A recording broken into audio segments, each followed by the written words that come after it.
be a little pedagogic here, and because this interview, and when in the end, we have run a project in Malmö, in Sweden, where Somali young people interview their elders and their parents, you know, to essentially write the history and the story that has been lost because of the war and because of everybody moving to other places. And so what we write and what we talk about now will be read and listened to by young Somali people in Sweden. And some of them don't know very much about their country. And so I wanted to start, Professor Puglielli, by asking why there is a Center for Somali Studies in Rome. That's a good question. Well, because as I mentioned before, the first time I was asked to go to Somalia was back in '76, and we were asked to go there and teach Italian, in fact. So we went there to see what the situation was, and we realized immediately that would be very exciting in a way to get involved in this country where there seems to be a very strong wish to grow, and the university was just founded, and the young Somalis wanted to become, you know, trained in several fields, and Italian was to be their language of instruction. So we said, oh yes, of course, we would love to teach Italian, which was the only means we had to create that university, because certainly the Italian professor would not be able to learn Somali fast enough to teach in Somali, and even using another vehicular language wouldn't be a good idea, because when you teach, your language is really secondary. The topic is the main problem. But at the same time we realized that Somali language was just adopted as the language of instruction, and they had no instruments really for teaching Somali. No books. No. Well, they did something which was very brilliant, because they didn't attempt to give a grammar, for example, in schools. There was not such a thing. There was a book for Somali, but the only thing, there were short stories only, and some exercises of completing sentences and things like that, but no description whatsoever. And that was a very good thing to do, because they didn't know how to do it. And had they done it, they would have done worse. Then, I mean, there was no reference grammar for them to look at. Up to that time, there were studies on Somali, of course. I mean, Rheinisch studied at the end of the last century, not 18th, 19th century. So, but that was in German and so on and so forth. Anyway, Andrzejewski has been a main scholar in Somali studies, and he had written several articles, but nothing systematic, no systematic description from phonology to syntax and morphology and so on. So that became for us, you know, a priority in a way, in accordance with the Somali government at the time. And we said, why don't we help you to get the right instruments for Somali language? And we'll do that while training Somali linguists, so that then they can go on. So we wanted to do the two jobs at the same time, describing Somali, and while doing that, training Somali people. And you know, Abdallah Omar Mansour, who is the co-editor of the dictionary with me, he attended my first seminar in Mogadishu in '78. And he was one of the students there. You know, he had already a degree and so on. He soon became the head of the Italian department of the university. But he is exactly one of the persons who started to study linguistics with us at the beginning of the project. So you kept in touch for over years. Then, we went on with the work throughout the years up to 1990 when the Civil War started. And when I came back we went after the 90s, I said it's impossible to stop here just because there is a civil war down in Somalia. So we kept working on Somalis. There were Somalis around working with us. And we went on with the project as we had planned it. So this dictionary took us a lot longer, of course, because there was stuff. And finally, it's only recent the creation of the Somali Center, actually, because I had to convince my university that had a sense. Because there are, I think it's the only one in the world, actually, because there are plenty of centers for African studies, which is quite different. In fact, I decided that the thing was Somali in the context of the Horn of Africa. So it's not just the smaller version of Somalia, but the context is relevant, of course. Yeah. So, but the center is Somali studies. I brought an old book here. I know that book. The first dictionary, which should be familiar to some people in Malmö, in Sweden, at least. And this was the first dictionary. Right. And why did you decide that there was a need for a new one? Well, because Yasin's dictionary, as I said in my presentation, is a milestone for Somali lexicography. And we took that book as our first, when we started our lexicographical work with the Somali-Italian dictionary, and then we produced the Italian-Somali dictionary, and now at the end we have the Somali monolingual dictionary. Why we did that detour? Well, because we were not native speakers of Somali, and we had to learn a lot about Somali to begin with. And Somalis had to learn how to write dictionaries. There weren't many beside Yasin's around who had been involved in this type of study. So we went through the Somali-Italian dictionary and then the Italian-Somali just to complete the two aspects of the two directions. And we started by taking all the entries of the Yasin dictionary. That's the basis of our Somali-Italian dictionary. Then we went through all the publications done at the Academy or in Somalia in the 70s to increase the number of words. How many words were there in the old dictionary? In Yasin's dictionary, it's about 15,000 words. Our dictionary is almost 50,000. It's more than 3 times. Right. And it's huge for an African language. But, if we had resources enough to carry on really on a large scale work, we could certainly arrive quite easily to 100,000 words and so on. And, because, there are plenty of words. If we could just start crossing the data we have, the Italian-Somali dictionary was done on the basis of Italian. We selected the Italian words to be translated into Somali. So the Somalis who did the job had to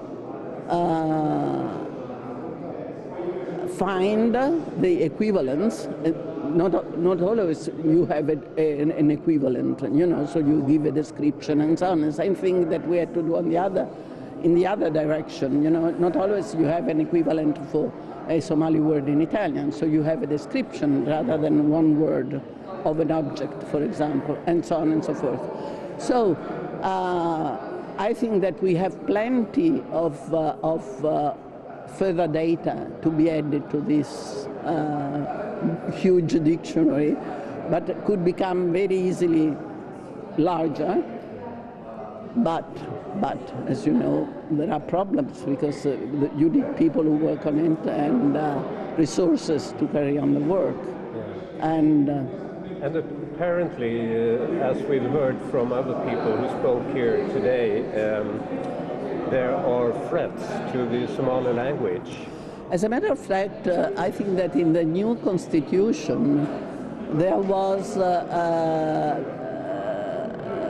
kind of possibility to have two official languages in Somalia. Somali, which is called Mahatiri, and Mai, which is another variety, which is spoken between the two rivers. As a matter of fact, I don't think that finally that thing came through in the new constitution, so I've been told. I haven't access to the data directly. But I think that if they do, it will probably be as it was in '72 when Somali was established and adopted as the official language, official national language. And in the constitution was written that Arabic was the second language that had to be taught at school and so on, and that was never done. Because you see, can be a political issue, but from a practical point of view, it's a nonsense.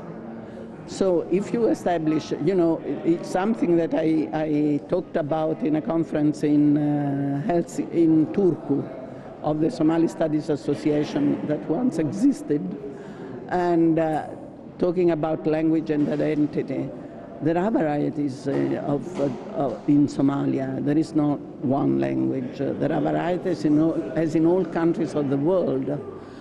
But once the choice is made, and that choice was not made in the 70s, it was made in the 40s, because that variety of Somali has been used for radio broadcasts since 1940. So it had somehow become a common language in Somalia. And that decision was made officially in '72, and it was largely accepted without any real problem. And now, if they go back, they lose 30 years of work on that language. Not only our work, of my group, several people have been working on Somali, of course. And so now we have the tools to do something good for education and so on. If they move from there, it's a loss. It's really a mistake. I hope they won't do it. The purpose of the dictionary really is to both strengthen the language, but also to further education. Yeah, sure. In general, sure. And you see, in this dictionary, we have we also put some further information. I mean, there is all the dictionary part, but there is a long introduction with an explanation of how the entries are organized, so to make it readable, even to not specialists, let's say. And at the end, there is a fairly long description of basic elements of Somali. What are verbs like, nouns like, and so on, so that it could be somehow self-sufficient in a way for people. Of course, you must have a certain degree of literacy. But then you should be able, with the instruments, to use the dictionary, because it's not obvious, Because once you go on an entry, you find transitive verb, first conjugation, and so on. It's like all dictionaries. It's a real dictionary. You see what I mean? Yeah. And then the meaning, and so on and so forth. So what does verb mean? What does transitive mean? What does first conjugation mean? But it sounds like, because there is the situation in Somalia, you seem a little worried that education, the level of education will be lost or go down, And what could happen to the language in the worst case? Well, I'm afraid that we have already lost something for the language, and I mean for the unity and uniformity of the language in respect to education. Of course, spoken Somali is always there, doesn't change, fortunately. But as far as education is concerned, I think that we have already lost something with 20 years of civil war. Because it's not easy to adopt a language. It was a very, very, how could I say, courageous choice to move from a system where young Somalis were educated either in Italian or English or Arabic to use Somali. That move was courageous. Yeah, that move was very courageous and politically very relevant. So, do without the language of colonial times, we have our own language and we use our language. To reach good standards, though, think of all the scientific subjects, all the lexical problem they had to face. In fact, we did some special work on scientific terminology for this dictionary in cooperation with the Curriculum Development Center at the time in Somalia. And we were planning to do research work, field work in Somalia for different sectors, and so on, of course, with the outburst of the civil war. Most of the things that we were planning to do, we couldn't do it any longer. But still, this is something that is any way of help, I think. And it seems like this is kind of work for the future, is it for future generations, or is it to just conserve something that was once? I hope. I know. I really hope that it is for future generations. I think that Somali should, in Somalia and outside Somalia, I mean the Somalis in the diaspora, I'm convinced that people who maybe many of them will be have been born abroad. And so therefore will be Swedish or Italian or whatever. But I think that roots are very important, and language is part of their roots. So I hope I've been teaching in courses in Norway to Somali people who were to become teachers of Somali in schools in Norway for their children. And they were taking this course at the university to know about Somali, because if one speaks a language, it doesn't mean that he knows how it really, from a descriptive point of view. I can speak any language, but doesn't necessarily mean I've just internalized the system, and doesn't mean automatically that I can describe that language, even if I speak it. And this is exactly the situation of any native speaker. The fact that one is a native of a language doesn't make it necessarily a good teacher of that language. He has to know how the language is set up, is structured, and the description of that language made by linguists, but still has to know. As a matter of fact, within the project, Abdallah and myself produced a grammar of Somali for high schools. That was part of the project again, and that is already, it's all in Somali again, and it's can be found has been published in England with Han Publishers years ago, and it's now available. And that was set up for schools in Somalia, actually, but has never been used up till now. We never know, maybe sooner or later. Yeah. This old dictionary, it was it was commissioned, I guess, and if there was some kind of commission that said this is the official work now. And how is your dictionary certified? Is it because time will certify it, I'm afraid? There is no, I hope. there is no authority behind it, besides the individuals. No, actually, as a matter of fact, the first Somali Italian dictionary was certified by Yassin himself, because he was one of our, elders. So we consulted him and so on and so forth. He's not here any longer, so unfortunately, I don't think there is any authority really that can certify. You have just to count on the accuracy of the people who work. Yeah. Sometimes you have a national arts council or something that's... Yes, there was a national language at the academy when we started to work there. But, well, I can tell you this is a kind of joke. The first time, once we started to work on Somali language, we were young, as somebody said before. It's more than 35 years ago, so we were young. A little younger. We were young.